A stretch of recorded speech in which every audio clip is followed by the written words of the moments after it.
Ever notice how the smartest people you know seem to have fewer friends? It's not a coincidence. Scientists discovered a shocking pattern that challenges everything we thought about intelligence and social connections.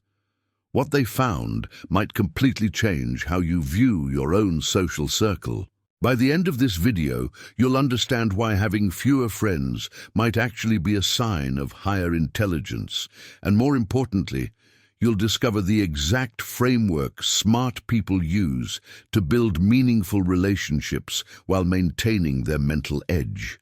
This isn't what you think. There's a fascinating study from the British Journal of Psychology that tracked 15,000 people and discovered something that flips conventional wisdom completely. Highly intelligent individuals reported lower life satisfaction when they socialized more frequently. While most people feel happier after spending time with friends, intelligent people often feel drained and less fulfilled. This isn't antisocial behavior, it's something far more interesting. Imagine your brain as a high-performance sports car. Most people drive compact sedans that run efficiently in traffic, but intelligent brains are built differently. They're designed for open highways, for sustained focus, for diving deep into complex problems. When you force that sports car into stop-and-go traffic, it wastes fuel and damages the engine. Small talk becomes cognitively expensive. Social obligations feel like interruptions to meaningful work. A Harvard study revealed that people with higher IQs spend 60% more time alone than their peers, and they don't feel lonely. They feel liberated. This isn't about being better than others. It's about recognizing that your brain operates on a different frequency, and that's perfectly natural. Evolutionary psychologists Satoshi Kanazawa and Norman Lee created what they call the Savanna Theory of Happiness, and it explains everything. Our brains evolved in small tribes of about 50 to 150 people. For thousands of years, frequent social contact meant survival. More interactions equaled better hunting, protection, and reproduction. Your ancestors who enjoyed socializing had evolutionary advantages. But here's where it gets wild. Highly intelligent people's brains have adapted beyond these ancestral patterns. They've developed the ability to override evolutionary programming. Think of it like this. Most people still run on the original operating system, the one that craves constant social validation because that's what kept us alive on the African savanna. Intelligent individuals have essentially upgraded their software. They can pursue long-term goals that require isolation, delay gratification for abstract rewards, and find fulfillment in solitary intellectual pursuits that would have seemed pointless to our ancestors. A Stanford study tracked 3,000 participants over 10 years and found that individuals with IQs above 120 reported feeling more satisfied when they had fewer regular social interactions. They weren't avoiding people out of fear. They were choosing solitude because their goals required undisturbed cognitive space. Evolution designed us for tribal life, but intelligence gave some of us an escape hatch. The question isn't why smart people have fewer friends. It's why they've transcended the need for constant social stimulation that still drives most human behavior. Here's something most people miss about intelligent individuals and friendship.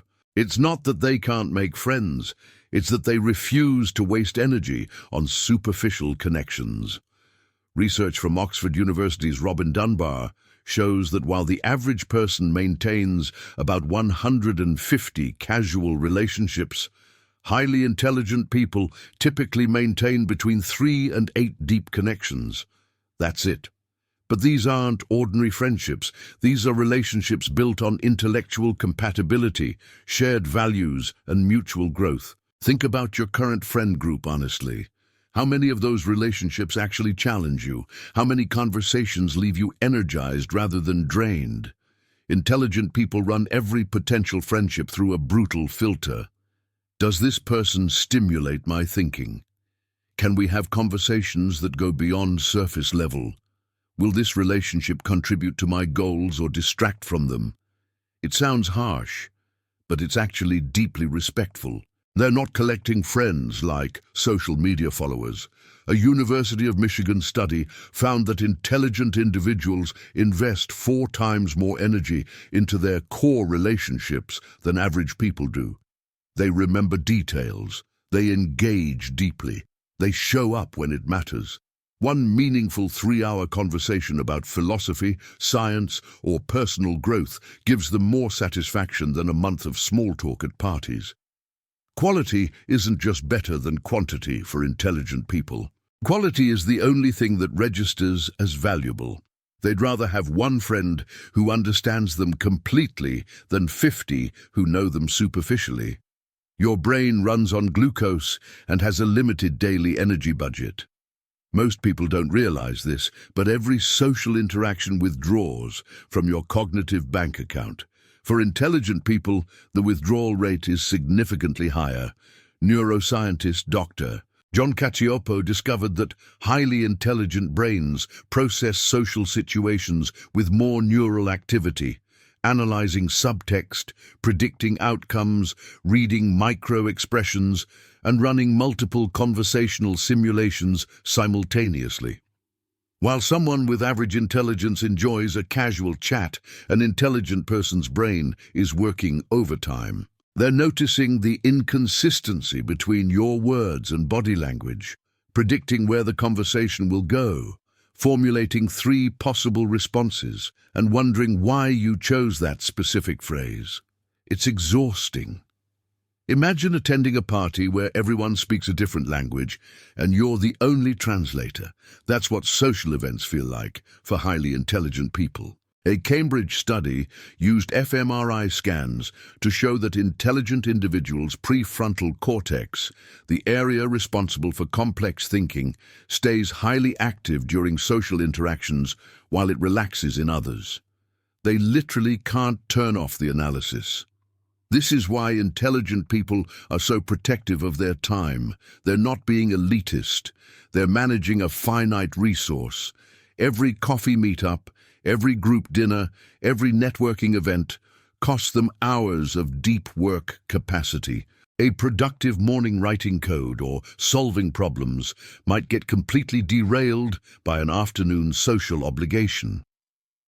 They've learned through painful experience that their cognitive energy is too valuable to spend on relationships that don't provide equivalent intellectual return. It's not coldness, it's strategic resource allocation. Isaac Newton developed calculus in isolation during the plague. Emily Dickinson wrote 1,800 poems while rarely leaving her room. Einstein did his best thinking on long, solitary walks. There's a pattern here that goes beyond coincidence. Intelligent people don't just tolerate solitude, they weaponize it. Cal Newport's research on deep work reveals that breakthrough thinking requires uninterrupted blocks of at least 90 minutes. But here's the crucial part. It's not just about avoiding distractions. Solitude actually enhances cognitive performance for complex tasks. When you're alone, your brain enters what neuroscientists call the default mode network, a state where disparate ideas connect, creative insights emerge, and complex problems suddenly become clear. A University of Buffalo study tracked knowledge workers for 6 months and found that those who spent at least 4 hours daily in complete solitude produced work rated 37% more innovative than their socially active peers. Think about what happens when you finally get time alone after a busy week. Your mind starts wandering, connecting dots, solving problems you'd been stuck on. That's not random. That's your intelligence finally getting the space it needs to operate at full capacity. Intelligent people structure their entire lives around protecting these solitude windows. They decline invitations not because they dislike people, but because they have projects that matter more. They understand something most people never grasp. Your greatest work will never happen in a crowd. The ideas that change your life emerge in silence. Friendships are wonderful, but they're not where transformation occurs. Solitude isn't loneliness for intelligent people. It's where they become who they're meant to be. So what do you actually do with this information? Here's your framework. First, audit your current relationships ruthlessly. Take out a piece of paper right now and list every person you interact with regularly. Next to each name, write whether they energize you or drain you, whether conversations go deep or stay surface level, whether they challenge your thinking or reinforce comfortable patterns. Be honest. This isn't about judging people's worth, it's about recognizing cognitive compatibility. Second, implement the energy return principle. For every hour you spend with someone, ask yourself, did I gain more mental energy than I spent? Intelligent people maintain friendships that fuel them intellectually, emotionally, or creatively. Everyone else becomes an acquaintance, pleasant but peripheral. Third, schedule solitude like you schedule meetings. Block out non-negotiable alone time for deep work, reading, thinking, or creating. Protect these blocks fiercer than any social commitment. A Yale study found that intelligent individuals who scheduled at least 20 hours weekly of solitary focus reported 42% higher life satisfaction than those who didn't. Fourth, communicate your needs clearly. Tell people you value deep conversations over frequent, shallow ones. Real friends will understand. Fifth, stop apologizing for your social preferences. You're not broken because you'd rather read than attend parties. You're wired differently, and that wiring has given humanity every major innovation in history. Your small circle isn't a limitation, it's optimization. Quality relationships plus abundant solitude equals a life designed for your specific cognitive architecture. That's not loneliness, that's intelligence in action.